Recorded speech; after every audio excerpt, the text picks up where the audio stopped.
Un saludo a los televidentes de Tinteando con la Firma y nuestro tinto de hoy, que es de Florida, café 100% orgánico. No lo vamos a tomar con un libro muy bonito y vamos a hablar con algunos de sus colaboradores y autores. Se trata de Buenos Aires, Paraíso Escondido. Señores, bienvenidos a Tinteando con la Firma y muchas gracias por haber atendido nuestra invitación. Muchas gracias, Juan Carlos. Bueno, Cale y Carlos Andrés, ¿cómo es la historia de inquietarse por sacar este libro? ¿De quién fue la idea? ¿Cómo fue eso? ¿Quiénes son los artífices?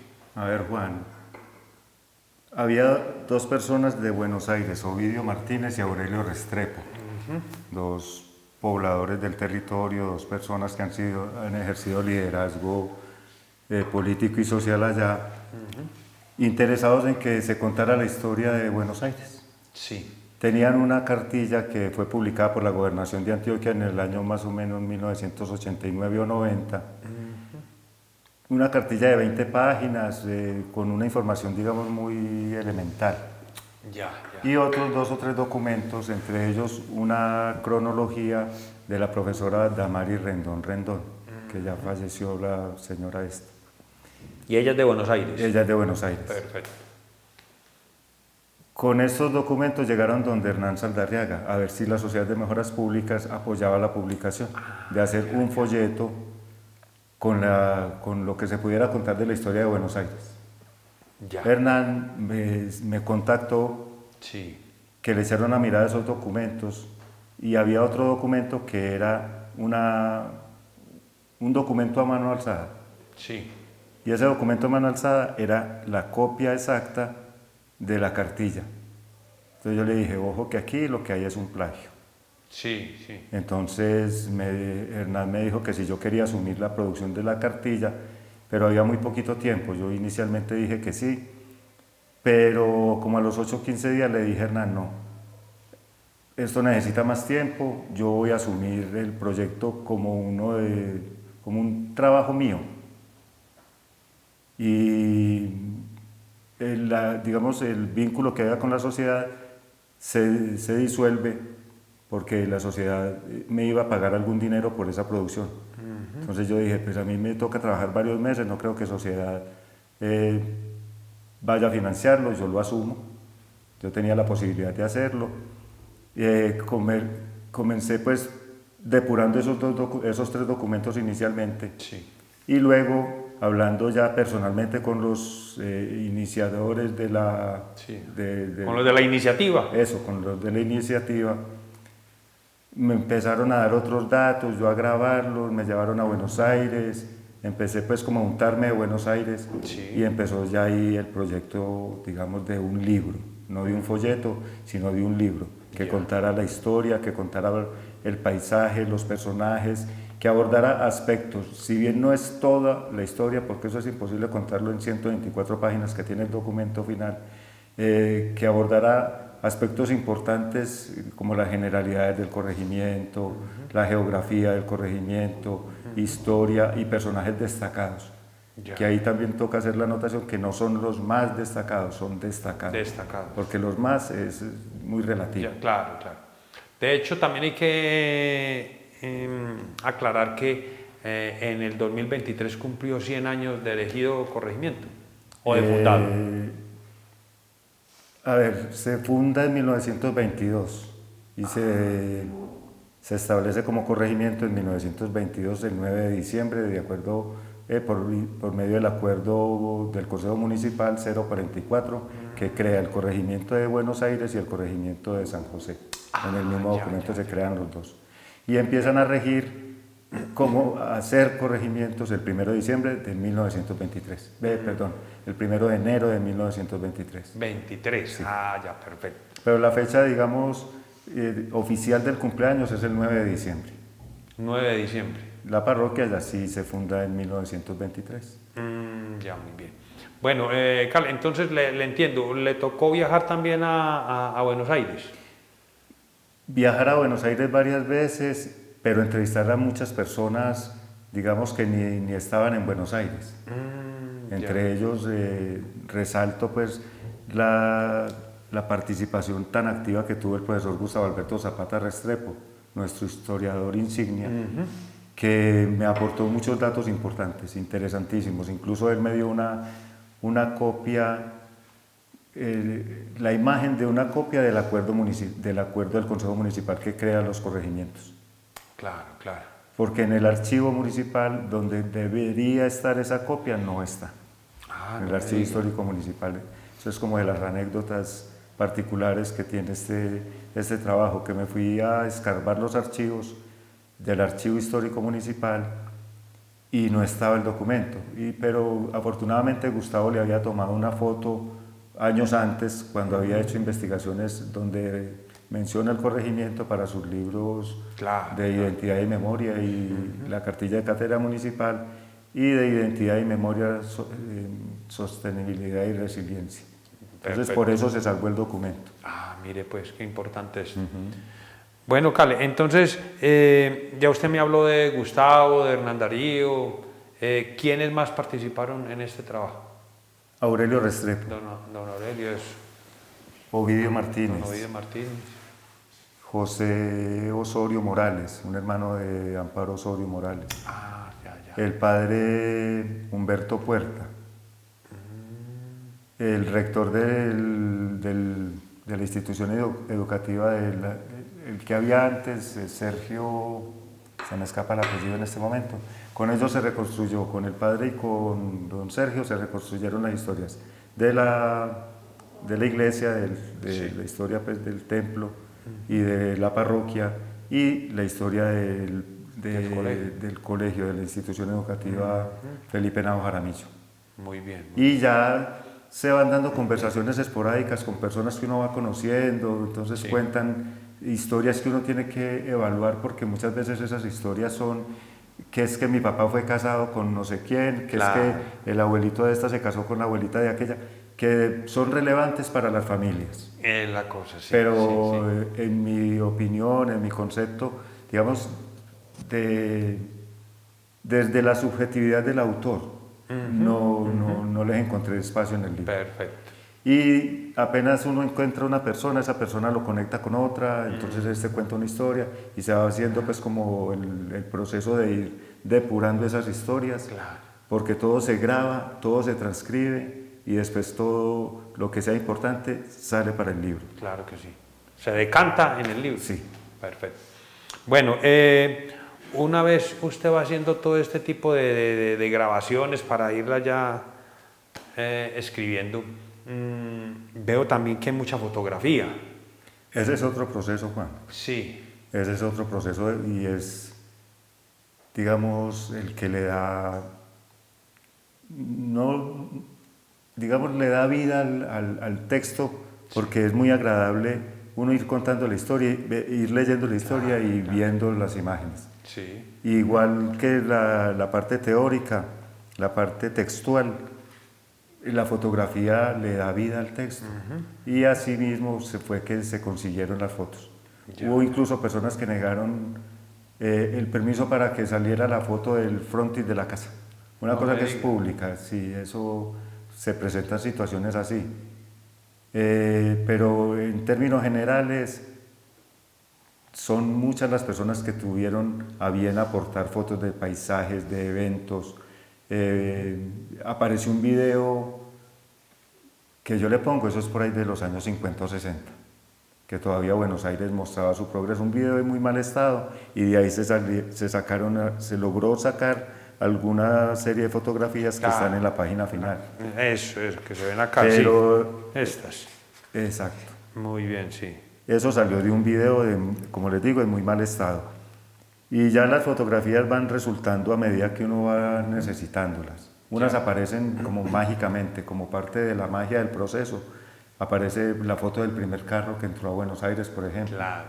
Las fotos de distintas remodelaciones del templo.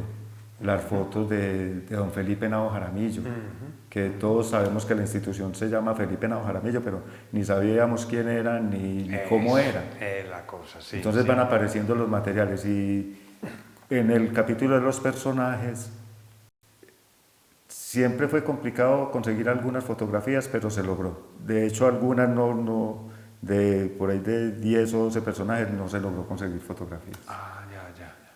Pero igual que los textos, la fotografía va, como que le va llegando a uno, va llegando como mágicamente.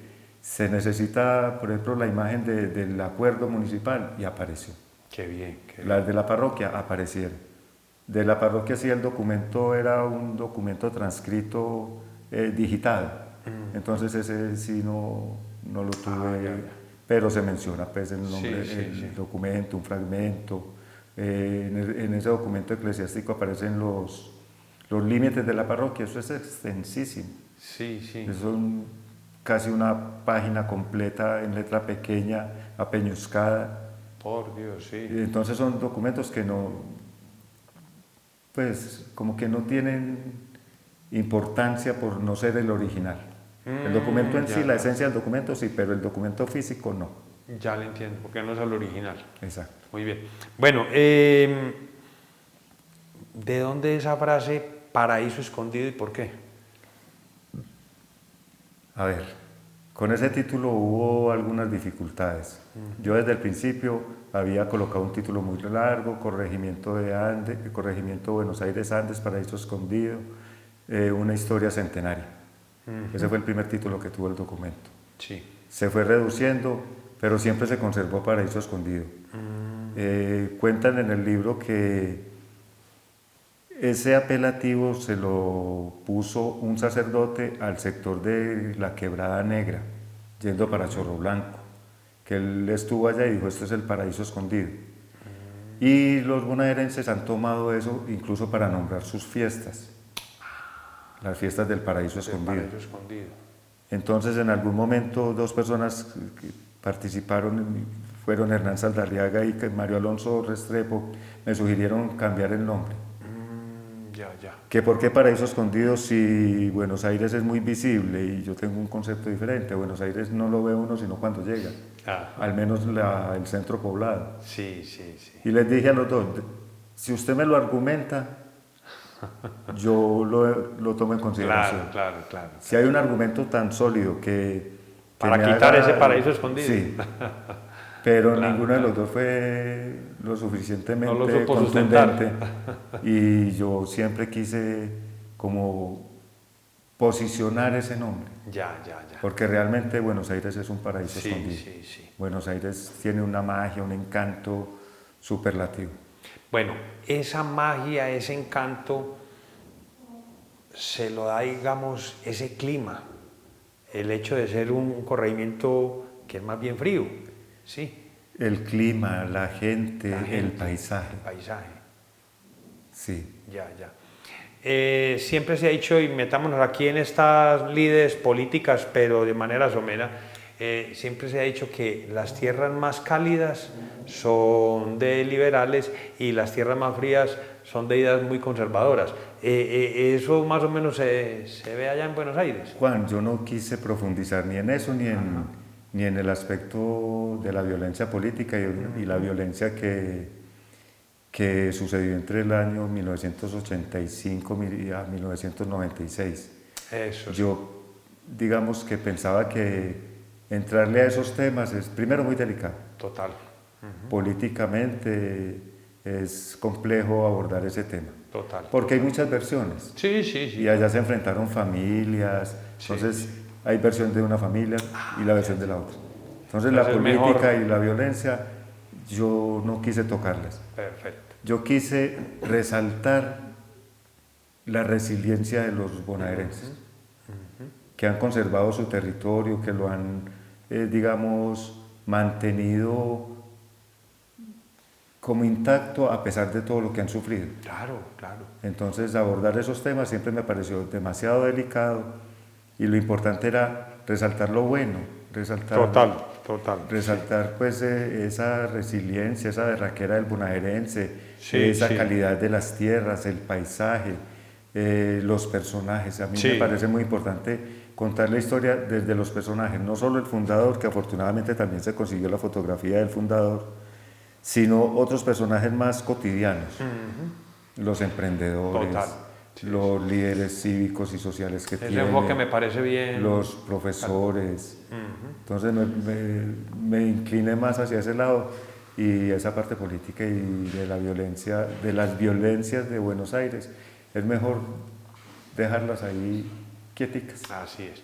Bueno, Cale, algo que me ha parecido muy curioso en estos corregimientos, y Buenos Aires lo tuvo, es lo de que todo corregimiento tenía su inspector de policía, ¿sí? Sí. Que era, digámoslo así, como llaman en Bogotá, el alcaldía local. Era la representación de la administración allá y de las leyes, ¿sí? Sí. Era Y tenían un policía. Cuando se inclusive había como una especie como de calabozo o cárcel, pues había allá también, ¿cierto? En Buenos Aires hubo calabozo. Cuando se crea el corregimiento, lo primero que se hace en esa creación del corregimiento de Buenos Aires es nombrar los 3 cargos públicos que iba a haber.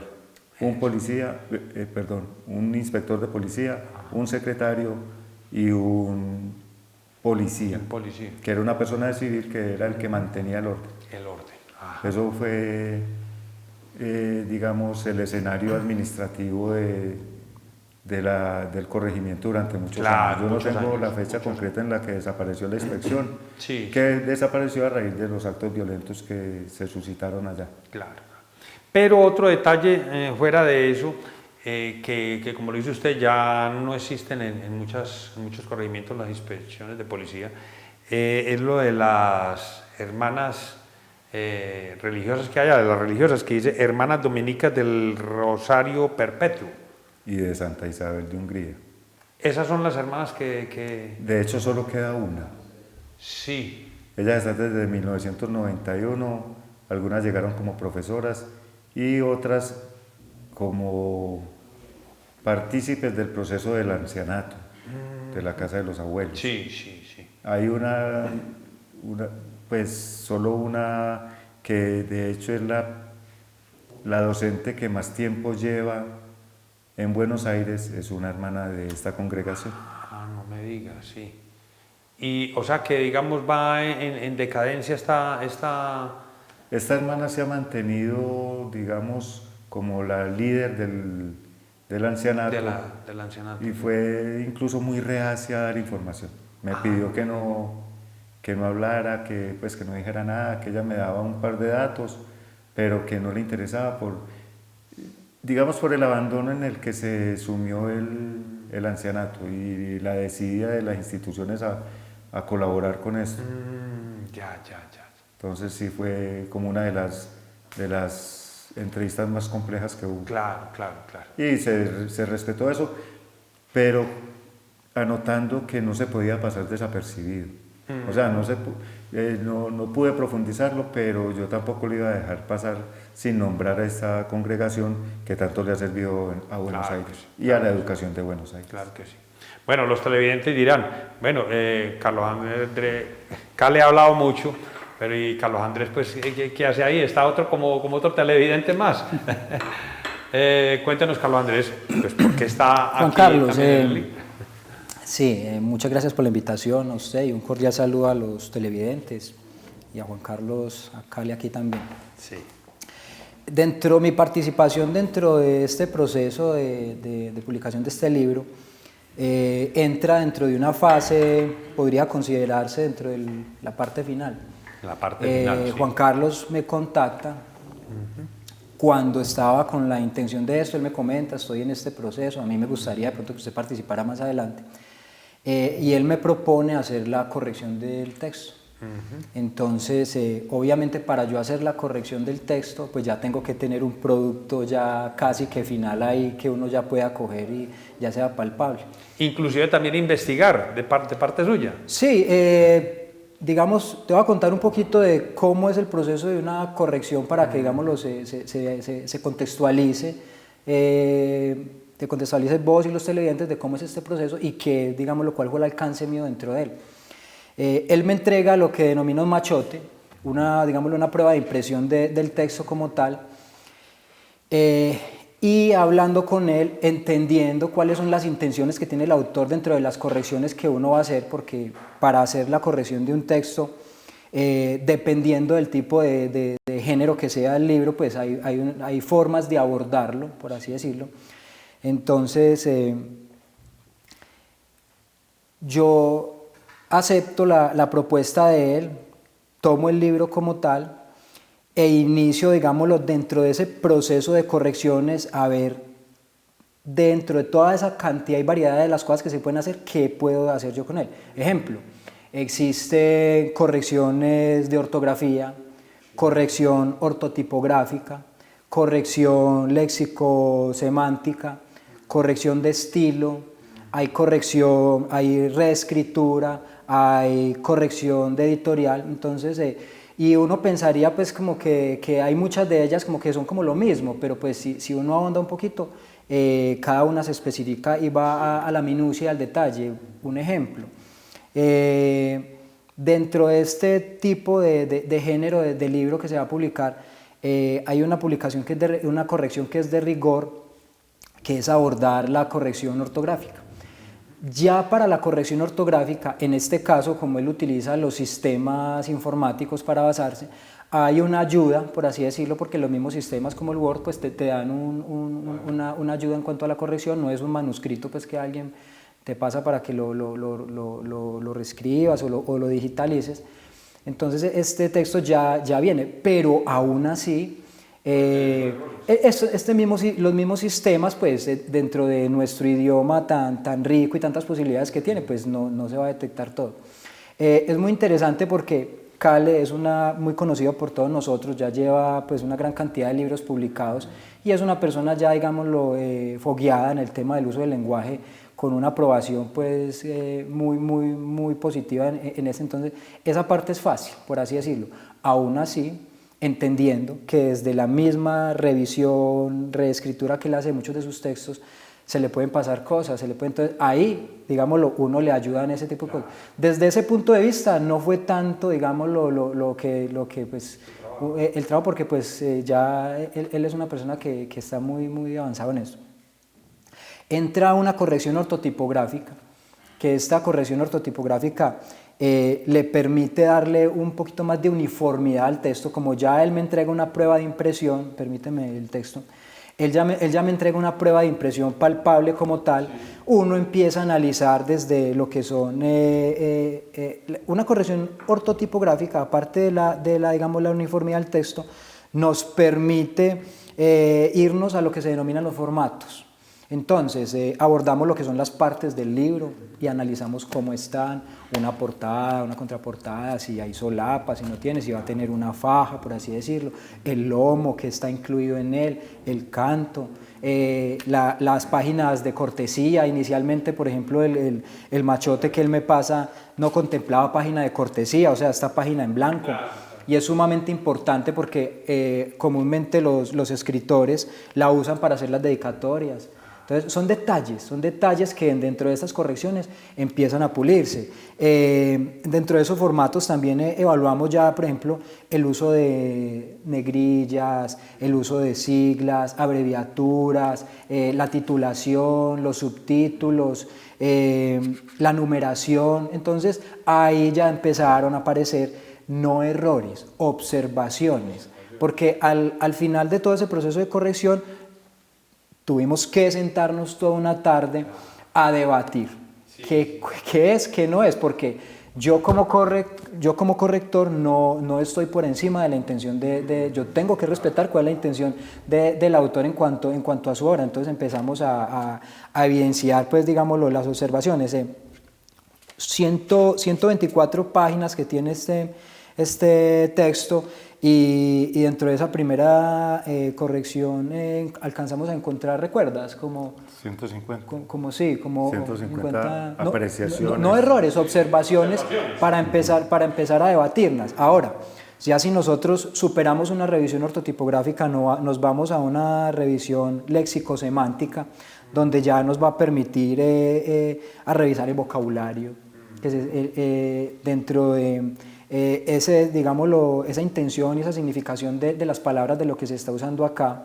ahora nos vamos a una corrección de estilo, por así decirlo, que dentro de una corrección de estilo, esta nos va a permitir a nosotros explorar la sintaxis de las frases y la gramática, es decir, la combinación de las palabras y los grupos de ellas para formar significados.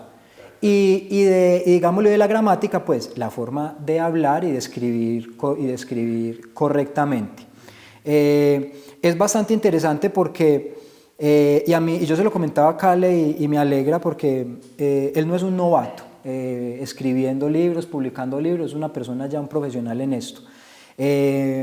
Yo he hecho revisiones, por ejemplo, de una novela que hice corrección y encuentra uno en escritores jóvenes, desde el oficio de escribir, más novatos por así decirlo, errores tan comunes como el abuso de la adjetivación dentro de la elaboración de textos. Entonces una persona que sin un buen vocabulario, sin un buen léxico, quiere darle una mayor extensión a sus párrafos, entonces empieza a usar de los adjetivos y de los adverbios. Entonces, por ejemplo, a un sustantivo le agrega calificativos de más que no necesita. Ejemplo, el cielo es azul, hermoso, divino, precioso.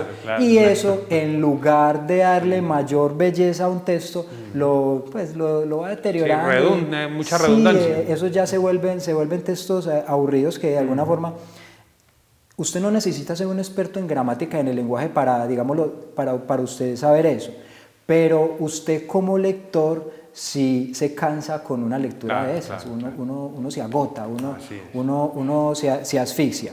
Ya posterior a eso, una corrección de lo que llaman reescritura, que no es el caso de acá, porque pues Cale no esperaba recibir un texto diferente al que él me pasó a mí para revisar, y que ya para este caso no viene. Un ejemplo de una revisión editorial que se usa más para textos de tipo novela, donde yo ya entro, o quien vaya a corregir, entra a analizar otro tipo de aspectos, como el personaje, la evolución de los mismos, el tiempo, o sea, ese tiempo que me está dando a mí la lectura. Entonces los capítulos como tal, ya se analizan otra serie de contextos. Pero este proceso fue muy interesante para uno porque tiene una combinación de factores muy interesantes, muy bonitos. Soy andino.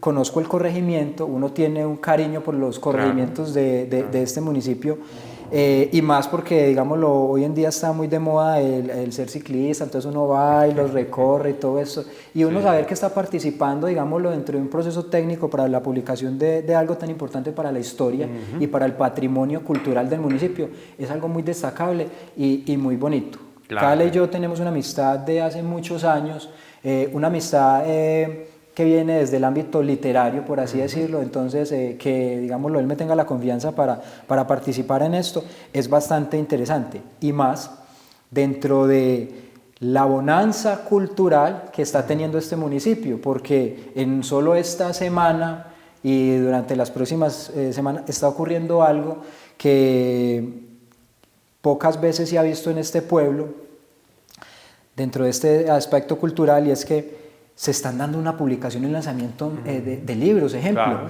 en la Ciudadela Educativa en días pasados se hizo el lanzamiento y la presentación del escritor Leonardo Ramírez Martínez de su libro La Salvaje Esperanza, dentro del género de la temática del nadaísmo. Vino aquí para hacer eso.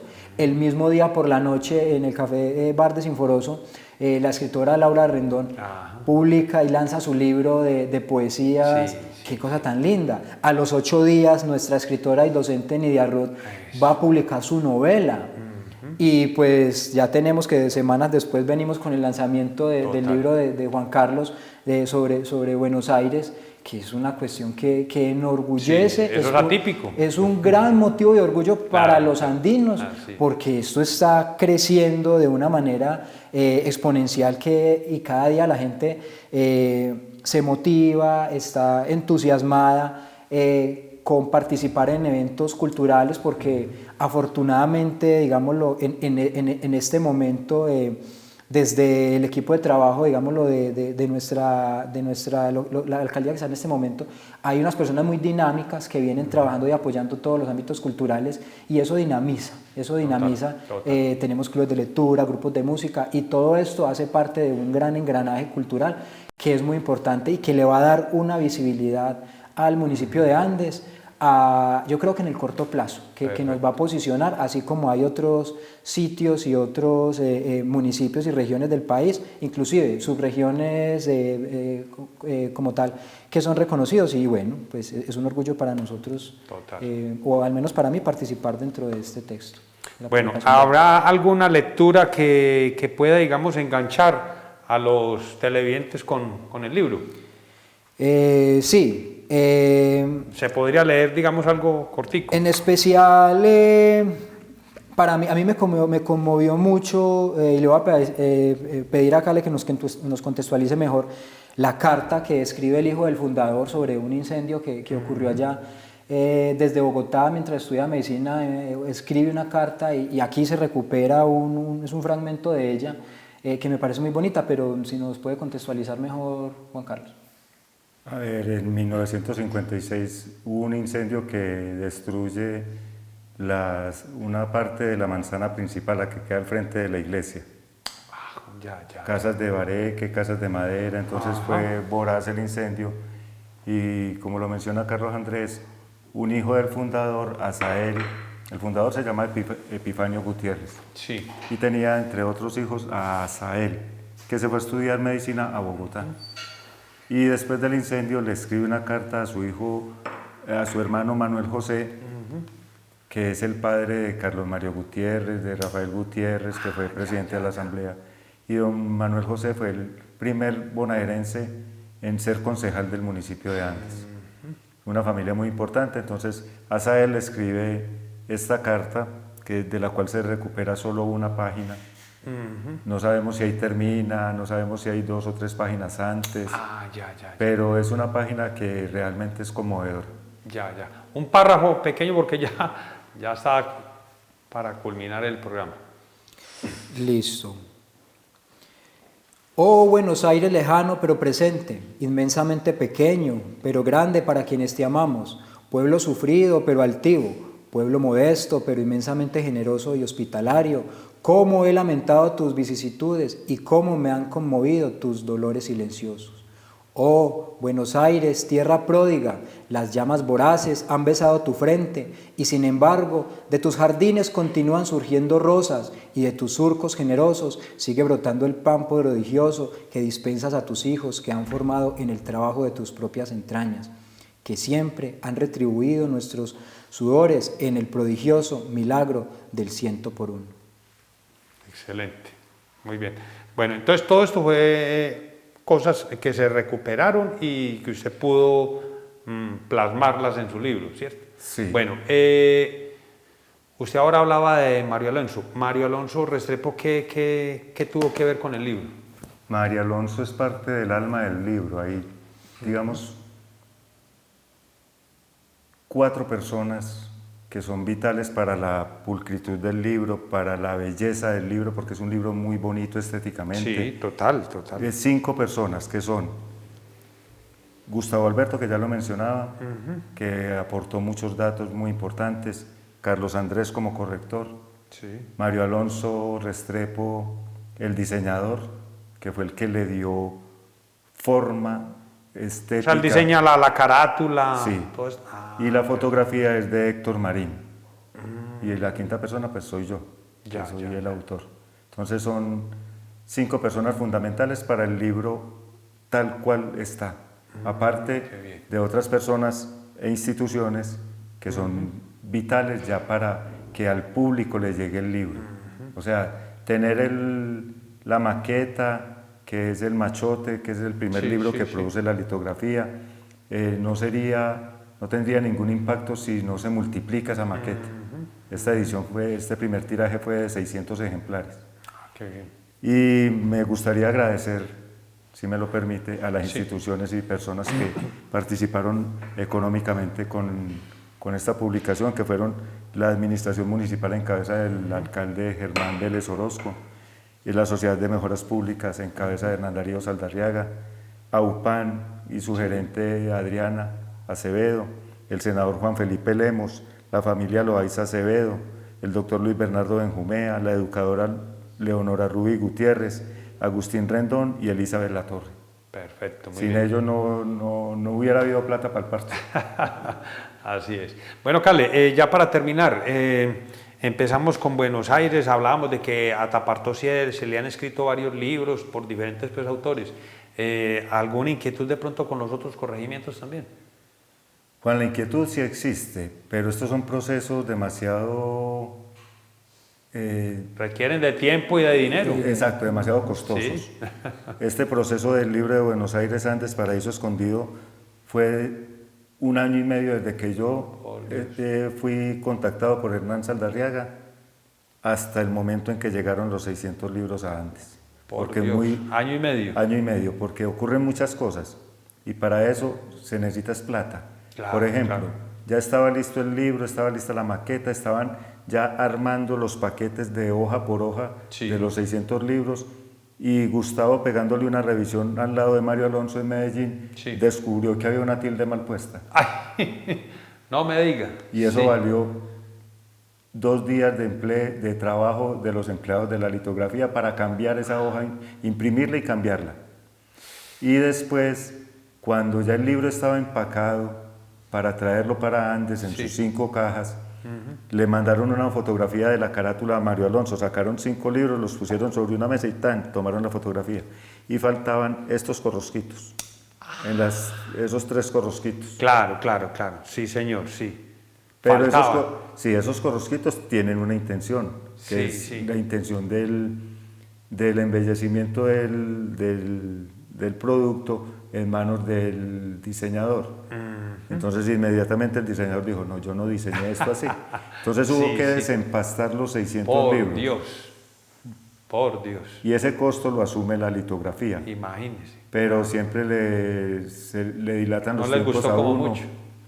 Dilatan los tiempos, Sí, sí, porque sí, es un trabajo demasiado manual. Esto lo tienen que calentar con una pistola al calor, Imagínese. soltar la carátula, imprimir la volver. nueva carátula, plastificarla y volverla a poner y volverla a volver a refilar. Tremendo. Entonces, hay costos que uno no los tiene siquiera presupuestados.